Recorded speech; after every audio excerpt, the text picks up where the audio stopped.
Matapos ang nangyaring engkwentro sa daan habang patungo si Nagumo sa Kyoto, ngayon na i-review na natin ang chapter 79 and 80 ng Sakamoto Days, sa wakas, malalaman na natin kung ano nga ba ang nangyari sa mission matapos ang nangyaring pag-clash ng isang former Order member dito sa tatlong current Order members mga kaibigan na sina Nagumo, Shishiba at Usaragi. At mas malalaman pa natin dito mga kaibigan ang tungkol kay Yutsumura. Yan at marami pang matitinding eksena ang matutunghayan natin sa episode nito, kaya na may this is Mr. Meken at huwag na natin patagalin pa. Let's go!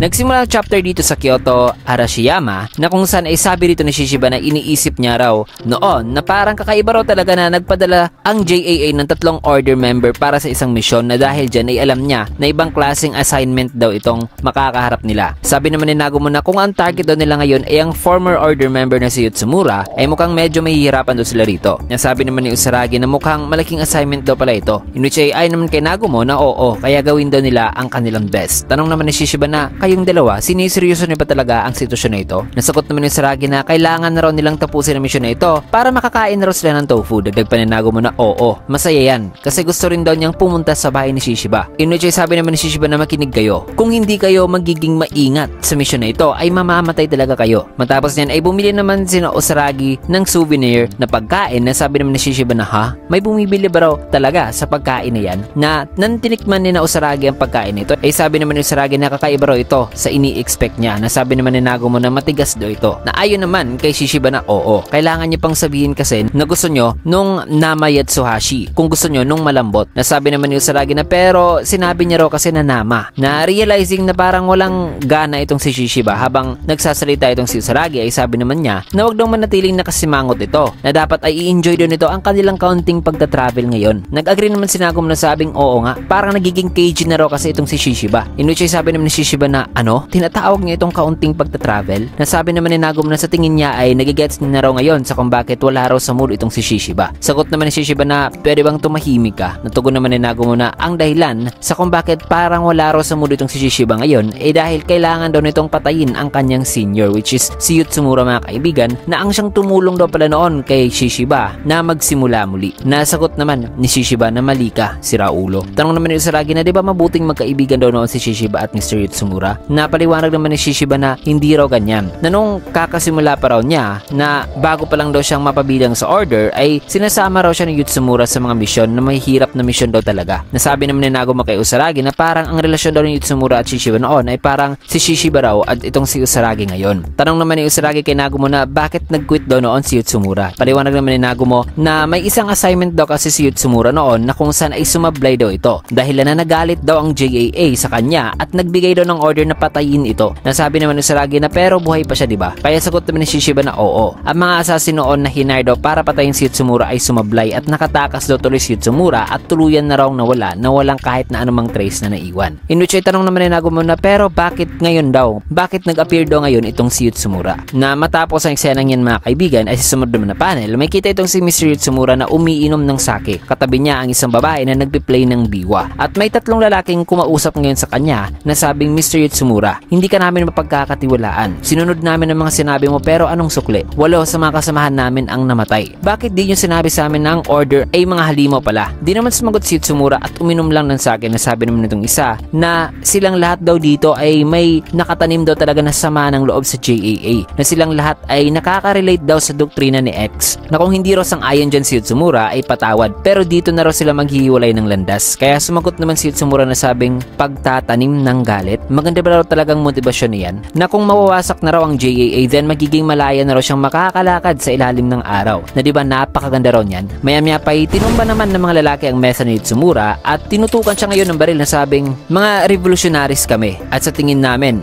wala kang ganitong passion na kagaya sa amin. Kaya sagot naman ni Yutsumura na wikang revolutionaries.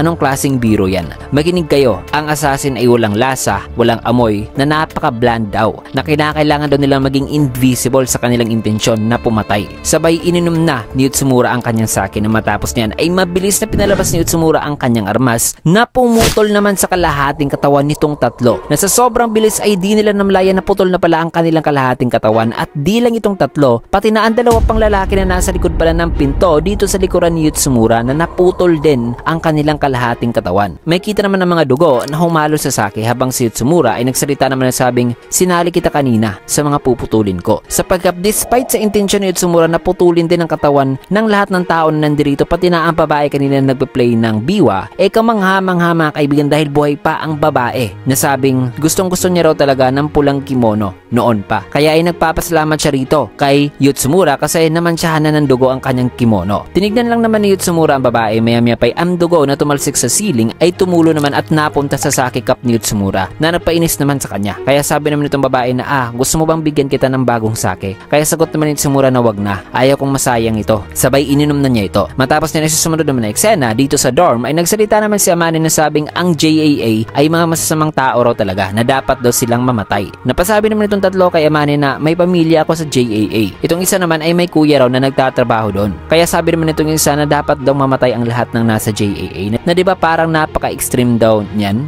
May kita naman na nakatingin lang si Sakamoto kay Amane. Nasagot naman ni Amane sa kanyang mga kasamahan na oo, tama kayo, parang napaka-inconsiderate naman daw niya sa kanyang sinabi kanina. Kaya humingi siya rito ng paumanhin na sabi naman itong isa na wag na raw mabahala itong si Amane kasi alam naman daw nila na hindi raw talaga minimin ni Amane ang kanyang sinabi kanina. Na minsan ay napapasobra raw talaga ang mga bagay-bagay. Napasabi naman si Sakamoto sa kanyang isipan na surprisingly, sincere daw pala na tao itong si Amane na sabi naman ni Sakamoto sa kanila na anyway, gusto raw niyang magpakita itong lahat sa afternoon classes mamaya. Dahil kung hindi ay didisiplinahin na naman daw niya ang mga to. Nasabi naman itong tatlo na kung yan daw ang gusto mo sense, na sure, why not daw. Napapasok raw sila sa kanilang classes. Umalis naman si Amane na tinawag sana siya nitong tatlo na sagot naman ni Amane na kayo gawin niyo ang gusto niyo. Kasi hindi raw pa pwede nasasabihan siya nitong gurong yan sa kanyang gustong gawin. Natanong naman itong isa na hindi raw sasama sa kanila si Amane. Napaisip naman dito si Sakamoto kaya tanong naman itong isa na ano raw pong problema. Nasa isipan pala ng Sakamoto ay sabi niya na parang pamilyar daw si Amane o baka ay nag-i-imagine lang daw siya. Matapos yan ay sa isang silid ay may kita naman na may kausap si Amane sa isang computer na sabi niya rito sa kanyang kausap na pasensya na dahil na-interrupt daw kasi siya. Na itong weird daw kasi na guro ay nagpakita raw kasi. Nasagot naman itong kausap niya na si Kashima pala mga kaibigan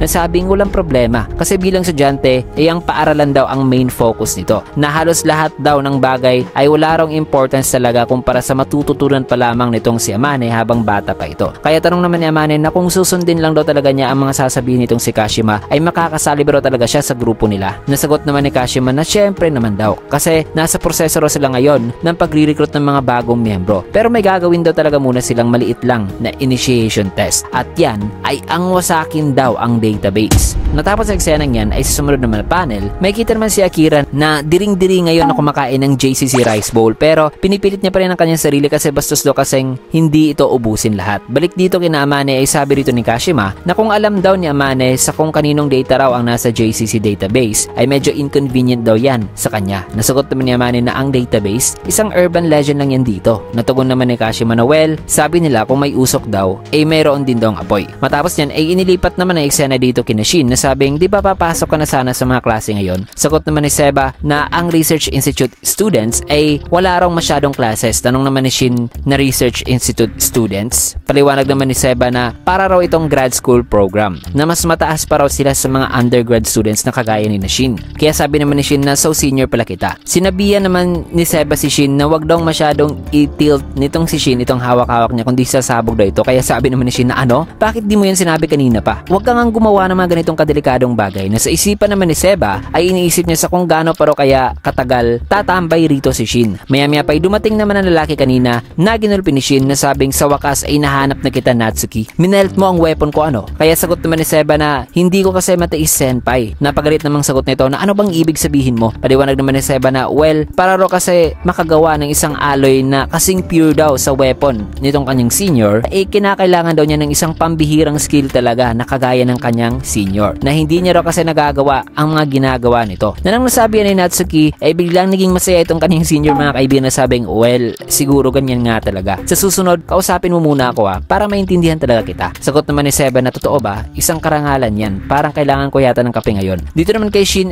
sabi naman itong nasa Research Team Institute na isa rin sa mga students na nakukuha raw kagad ni Seba ang kiliti ng kanilang senior na yan. Nasabi naman itong isa pa na nagigets naman daw niya ang kanilang senior na yun kasi kung pupurihin naman daw siya ni Seba ay palalagpasin na lang din daw niya ang nagawa nito. Kaya tanong naman ni Shin na ano bang pinagsasabi mo? Sagot naman itong isa na di mo ba alam? Bilang isang undergrad, si Seba raw ang top sa graduation project sa class na ito. Plus, siya lang din daw ang unang student sa Weapons Production Department for 15 years na nanalo raw ito ng Yoshimura Prize. Isang prize na inaasam daw talaga ng lahat dito. Kaya masasabing isang henyo raw talaga si Seba. Nasabi naman ni Shin na isang henyo. Napatawa naman itong isa na sabing iilan lang daw at konti lang daw sa graduates taon-taon ang nabibigyan ng Yoshimura Prize sa iba't ibang departments at kadalasan daw sa nabibigyan nito ay ang mula raw sa Assassination Department. Nasabi naman itong isa na pero ang invisibility suit daw na ginawa noon ni Seba ay isang malaking impact daw na ang weapon teachers nga ay na-excite daw noon nung ginawa ito ni Seba. Kaya sa isipan naman ni Shin ay sabi niya na ginawa lang daw pala ng mag-isa ni Seba ang suit na yon. Matapos nila sa sumunod naman na eksena, habang nagtatapon si Shin ng basura ay tinanong naman siya ni Seba sa kung gaano raw katagal tatambay si Shin dito. Sagot naman ni Shin na ha? Kaya tanong pa ni Seba na di ba hahanapin mo rito ang database? Kaya sabi naman ni Shin na alam ko yan pero wala kasing masyadong clues dito. Na ayon na rin dito ay nagsisimula na rin palang ma-enjoy din ni Shin ang pag-i-explore sa paaralan na ito. Kaya ay di muna siya nag-focus talaga sa paghahanap dito sa database. Nagsalita naman si Seba na ang ability raw na makita ang mga bagay ay ang tunay raw na refleksyon ng katalinuhan. Painis namang sabi ni Shin na tumahimik ka. Kaya sabi naman ni Seba na simulan natin dito. Assuming na ang database ay nag-i-exist talaga. Ano ba sa tingin mo ang itsura nito? Sagot naman ni Shin na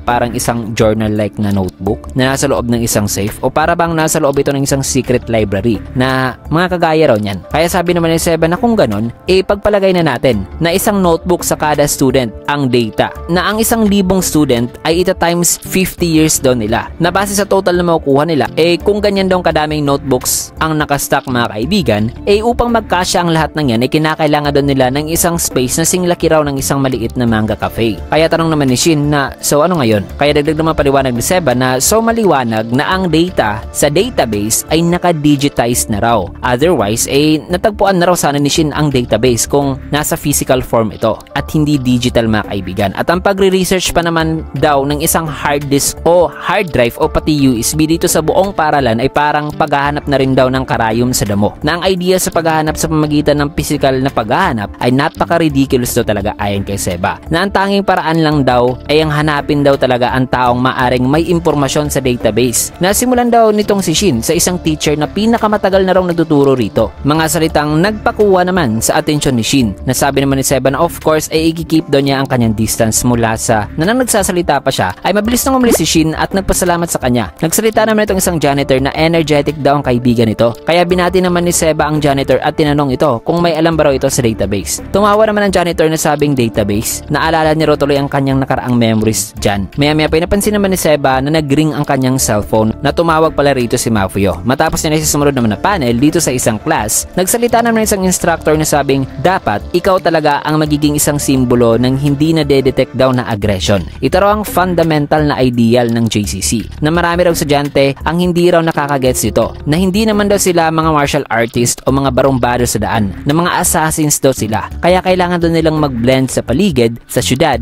sa mga tao at pati na sa kalikasan upang ma-achieve daw ang kanilang mga misyon. Kung kaya't dito sa assassination practicum daw na ito ay matututunan daw nila sa kung papaano raw itago ang kanilang aggression. Pati na ang iba pa raw mga practical daw na skill at also sa lahat daw ng entire curriculum ng paaralan na ito ay ang may pinakamaraming nag-fail daw. Kaya dapat ay maging extra maingat daw sila rito. Nasabi naman ng ilang mga estudyante na nakakatakot daw. Habang sa isipan naman ni Akira ay sabi niya na papaano raw kaya siya makakapag-survive dito na hindi pa nga raw siya nakakapag-keep up sa lahat ng mga classes nila. Na parang masusuka na nga raw siya ngayon dahil sa nakakadiring JCC rice bowl na kanyang kinain bilang pananghalian kanina. Maya-maya pa inilagyan naman ng blindfold itong instructor na sabing well, dahil sa ito raw ang kanilang unang araw so magsisimula raw sila sa easy mode muna. Na magsusuot daw siya ngayon ng blindfold at dapat ay lalapit daw sila sa kanya one by one at aatakihin siya one at a time. At nagtaka naman itong mga estudyante na sabi naman ng instructor na gusto raw niyang malaman ng mga estudyante sa kung gaano raw kasi kahirap na gawing undetectable ang sarili. Kaya ang kahit ni sino raw na makakapagland daw sa kanya ng blow ay mabibigyan raw ng A+ na grade. Maya-maya pa ay nag-attempt naman ng suntok ang isa na naiwasan naman ng instructor at sinuntok ang tiyan ng student na to na nagpaluhod sa kanya. Nasabi naman ng instructor na hindi naman daw niya sinabi na hindi raw siya magka-counterattack. Maya-maya pa ay few minutes later ay bagsak na ang lahat except na lang kay Akira na tinawag ngayon ni Shin. Lumingon naman si Akira na mangyak-ngyak na. Nasabi naman ni Shin na mukhang nagtitake daw ngayon si Akira ng interesting raw na class. Na matapos masabi ni Shin ay naiyak naman si Akira na sabing Shin. Sagot naman ni Shin na, "Oy Akira, mukhang ayos ka lang ah." Tinanong naman si Shin ng instructor sa kung sino raw ito. Na na-register ba raw ito sa class na ito? Sagot naman ni Shin na, "Oh, naglalakad lang ako." At narinig ko kasi ang guro sa class na ito na si Teacher Satoda raw ang pinakamatandang teacher kasi rito na ang pinakamatagal nang nagtuturo sa mga estudyante dito sa loob ng JCC. Na gusto raw kasi niyang tanungin si Satoda patungkol sa database. Na nang nasabi ni Shin ay pinagtawanan naman siya rito ng mga estudyante na sabi naman ng instructor na hindi ka kabilang sa klaseng to kaya umalis ka na rito. Sagabal ka lang dito. Di naman sumagot si Shin at biglang nagsuot ng blindfold na sabing magsusuot ako ngayon ng blindfold. Na kung maiiwasan ko po ang mga atake nyo, pwede ko po ba kayong kausapin? Di naman nagustuhan ng instructor mga kaibigan ang sinabi sa kanya at naramdaman ng mga estudyante ang tensyon kaya ay nagsalita naman ng instructor na okay. Sabay tinutukan niya ito ng baril mga kaibigan at pinaputok diretso kay Shin pero nagawa pa rin itong mailagan ni Shin kahit sobrang lapit na nito sa kanyang ulo na nagpagulat naman sa lahat. Nasabi naman ni Shin na napakawalang awa naman daw nitong gurong to na nagpalabas daw kaagad ng baril. Sabay dito na niya sinipa ang ulo ng instructor na nagbigay talaga ng significant damage sa kanya. Matapos yan ay tinanggal na ni Shin ang blindfold na sabing ano, "Sensei, di mo ba nadidetect ang aggression ko?" Namangha naman ng mga students habang ang instructor ay tuluyan ng nahimatay mga kaibigan. Napasabi naman si Akira na ang galing daw ni Shin. Maya-maya pa in-approach naman si Shin nitong matandang babae na sabing, "Hi, ang mga estudyante talaga sa panahong to, hindi niya raw alam kung ano raw mga problema nila." Tanong naman ni Shin na, "Ano iyan, auntie?" Kasi hinawakan ngayon mga kaibigan nitong matandang babae ang kanyang kamay. Nang maya-maya pa biglang bumagsak si Shin na napasabi itong ansakit. Nagulat naman ang lahat na sabi naman nitong matanda na hindi raw siya auntie nito. Siya raw si Satoda Sensei, ang magtuturo raw sa class na ito. Na ang lalaking sinipa raw kanina ni Shin ay ang kanyang assistant lang daw pala. Sabay tinapos dito ang kanyang salita na pangiting sabi na hinahanap ba raw ngayon ni Shin ang database? Na naalala niya raw tuloy ang tatlong walang kamuang-muang noon na sumubok din daw noon na hanapin ang database. So sa wakas mga kaibigan ay na-meet na ni Shin si Satoda Sensei na maaring ang siyang makapagbigay sa kanya ng clue sa kung nasaan talaga ang database. And take note na napakalakas pala ng matandang to o ng gurong to kaya mahihirapan talaga si Shin sa pagkumbinsi kay Satoda Sensei na magbigay ng impormasyon patungkol sa database. Kung kaya sa susunod ay isang panibagong bakbakan na naman ang ating matutunghayan na tsak na magpapa-exit at magpapa-entertain sa inyo. Kasi dito mo natin tatapusin ang video sa last panel na ito kaya naman kung nagustuhan niyo yung video can hit a like, comment, follow, subscribe na rin for more videos like this. Maraming salamat pero bago muna natin tatapusin ang video ay shoutout sessions muna tayo.